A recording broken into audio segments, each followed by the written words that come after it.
2024 বিধানসভা নিৰ্বাচনক লৈ গৰম হৈ উঠিছে ৰাজ্যৰ ৰাজনীতি। গোৱালপাৰা জিলাৰ 12 নং জলেশ্বৰ সমষ্টিতো তাৰ ব্যাপক প্ৰভাৱ পৰিছে।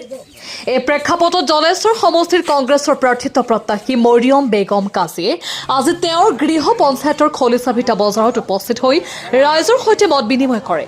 লগতে তেওঁ আগন্তুক 2024 বিধানসভা নিৰ্বাচনৰ বাবে ৰাইজৰ সহায় সহযোগিতা কামনা কৰে। সংবাদ মাধ্যমৰ আগত মৰিয়ম বেগম কাজীয়ে কয়, অহা 2024 বিধানসভা নিৰ্বাচনত কংগ্ৰেছ দলে যদি তেওঁক টিকট প্ৰদান কৰে তেন্তে জলেশ্বৰ সমষ্টিত কংগ্ৰেছৰ জয় নিশ্চিত। লগতে তেওঁ কয়, জয়ী হলে সমষ্টিৰ সামগ্ৰিক উন্নয়নৰ বাবে বিশেষ গুৰুত্ব দিয়া হ'ব। ৰাস্তা পদূলি, শিক্ষা, স্বাস্থ্য আৰু গৰাখহনীয়া সমস্যাৰ স্থায়ী সমাধানৰ ক্ষেত্ৰত অগ্ৰাধিকাৰ দিয়া হ'ব বুলি তেওঁ উল্লেখ কৰে। মৰিয়ম বেগম কাজীয়ে দৃঢ় মন্তব্য কৰি কয়, ৰাইজে যদি মোক এইবাৰ সুযোগ দিয়ে তেন্তে বিগত দিনত পুৰুষে কৰিব নোৱাৰা বহু কাম মই এগৰাকী মহিলা হিচাপে কৰি দেখুৱাম। তেওঁৰ এই মন্তব্যই জলেশ্বৰ সমষ্টিৰ ৰাজনীতিত নতুন চৰ্চাৰ সৃষ্টি কৰিছে।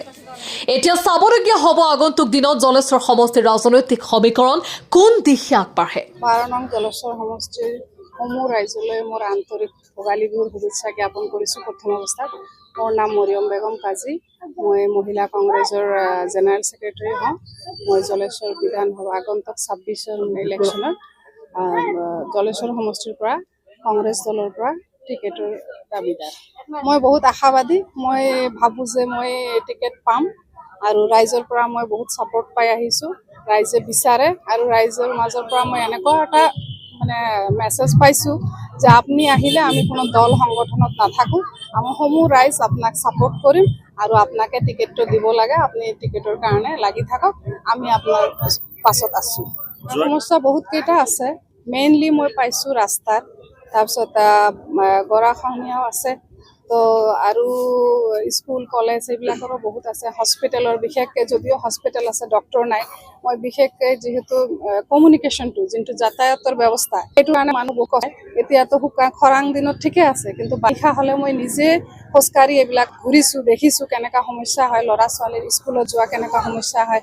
আৰু যেতিয়া এটা পেচেণ্ট হস্পিটেলৰ কথা কৈছোঁ মই, যেতিয়া পেচেণ্ট চিৰিয়াছ হয়, আমাক ইয়াত ডক্টৰ নাপায়, তেতিয়া আমাক যাব লাগে গোৱালপাৰা। তাতে ৰাইজৰ বহুত ফালেদি আৰ্থিক সংকটো হয়। তো সেইকাৰণে মই ভাবিছোঁ মই যদি টিকেট পাওঁ আৰু মই যদি আগন্তুক 26ত বিধায়ক হ'ব পাৰোঁ, বিধায়িকা হ'ব পাৰোঁ, তেতিয়া মই ইনশাআল্লাহ ৰাইজক প্ৰতিশ্ৰুতি দিছোঁ, মই ৰাইজৰ মেইন ৰাস্তা ঘাট, হস্পিটেল আৰু বিভিন্ন সমস্যা আছে, মই তেওঁলোকৰ ওচৰত থিয় দিম আৰু এইকেইটা জ্বলন্ত সমস্যাকেইটা মই সমাধান কৰিবলৈ, হয়, গৰাখহনীয়াও আছে, সেইখিনি সমাধান কৰাৰ কাৰণে মই আপ্ৰাণ চেষ্টা কৰিম আৰু মই ৰাইজৰ লগত ল'ম। মই আমাৰ জলেশ্বৰ ৰাইজক এইটো আহ্বান জনাব খুজিছোঁ যে আপোনালোকে নাভাবিব যে মই এগৰাকী মহিলা, সেইকাৰণে মহিলা আহিলে কি কৰিব এনেকুৱা ভাবিব পাৰে। আজিকালি আমাৰ এইটো সমাজত আছে এনেকুৱা অলপ ভাবে মহিলা কি কৰিব, কিন্তু মোক এবাৰ চান্স দি দেখক আপোনালোকে। মই সেইটোৱে ক'ব খোজোঁ যে মোক এবাৰ আপোনালোকে সুবিধা দিয়ক, যিটো পুৰুষে ইমান দিন কৰি দেখুৱাব পৰা নাই, মই ইনশাআল্লাহ মহিলা হৈ আপোনালোকে সেইখিনি কৰি দেখুৱাম বুলি মই নিজে আশাবাদী আৰু ৰাইজকো মই এইটো প্ৰতিশ্ৰুতি দিছোঁ।